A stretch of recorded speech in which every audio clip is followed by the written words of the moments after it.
జై శ్రీకృష్ణం వందే జగద్గురుం. భగవద్గీత మకరందము 15వ అధ్యాయము పురుషోత్తమ ప్రాప్తి యోగము. భగవంతుని నుండి జగత్తంతను ఆవిర్భవించినది. అతడు ఆది పురుషుడు. నాశరహితమగునటువంటి అట్టి పరమాత్మ పదమును ఎవరు పొందగలరో వచించుచున్నారు. 5వ శ్లోకము. నిర్మాణమోహాజిత సజ్ఞదోష ఆధ్యాత్మ నిత్య వినివృత్త కామః ద్వంద్వైర్విముక్త సుఖ దుఃఖ సంజ్ఞైర్గచ్చంత్య మూఢః పదమవ్యయం తత్. అభిమానము లేక అహంకారము అవివేకము లేని వారును, సంగము దృశ్య పదార్థములందు ఆసక్తి అను దోషము జయించిన వారును, నిరంతరము ఆత్మజ్ఞానము బ్రహ్మనిష్ఠయందు కలవారును, కోరికలన్నీ లెస్సగా వాసనారహితముగా తొలగిన వారును, సుఖ దుఃఖములను ద్వంద్వముల నుండి బాగుగా విడివడిన వారును అగు జ్ఞానులు అట్టి అవ్యయమగు బ్రహ్మ పదమును మోక్షమును పొందుతున్నారు. పునరావృత్తి లేని శాశ్వత బ్రహ్మపదమును మోక్షమును ఎవరు పొందగలరో ఈ శ్లోకమునందు చక్కగా నిరూపింపబడినది. 6 సల్లక్షణములు గల వారు అట్టి మహోన్నత పదవిని చేపట్టగలరు. అవి ఏవి అనినా, అభిమాన వివేక రాహిత్యము, సంగమును దోషమును జయించుట, సంగమనగా దృశ్య పదార్థములందు ఆసక్తి తగులము, అసంగమనగా అది లేకుండుట, వానితో అంటకనుండుట, నిరంతరము ఆత్మయందు నిష్ట కలిగి ఎండుట. ఇచ్చట నిరంతరము నిత్యహాను పదమును గమనింపదగినది. ఏది యొక్క కాలమున దైవ చింతన చేయుట మంచిదే, కాని అది చాలదు. క్రమక్రమముగా దైవనిష్టా సమయమును పెంచుకొనుచూ పోయి నిరంతర దైవనిష్టయను స్థితికి చేరుకొనవలేను.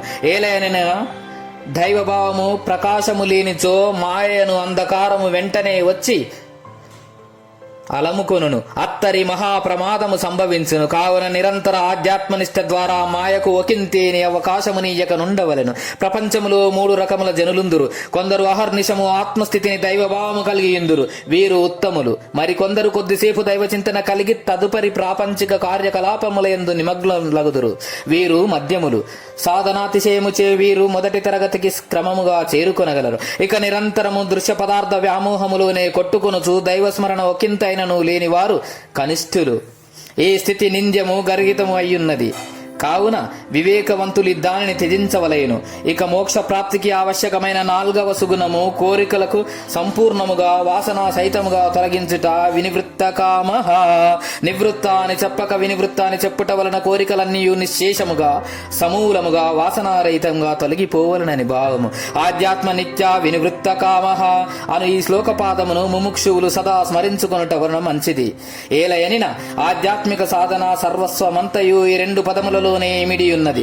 మొదటిది తత్వజ్ఞానము ఆధ్యాత్మ నిత్యః, రెండవది వాసనాక్షయము వినివృత్త కామః. మొదటిది దృక్ స్వరూప స్థితి, రెండవది దృశ్యరాహిత్యము. ఈ రెండింటిని సాధకులు ఏకకాలములో అభ్యసించుచూ రావాలనని శాస్త్రములు ఉద్ఘోషించుచున్నవి. ఇక 5వ సాధన సుఖదుఃఖాది ద్వంద్వరాహిత్యము. 6వది అమూఢత్వము అనగా అజ్ఞానము లేకుండుట. అజ్ఞానమును అవిద్యను దరికి చేరనీయక జ్ఞానమందే సదా నిలకడ కలిగి ఉండుట. ఈ ప్రకారముగా భగవానుడు తెలిపిన 6 సాధనలను చక్కగా అవలంబించు వారు పొందునట్టి మహత్తర ఫలితమేమి? అవ్యయమగు మోక్షమే గచ్చంతి పదమవ్యయం. ప్రపంచంలోని పదవులన్నీ వ్యయములు, నాశం వంతములు, క్షేక్షునులు.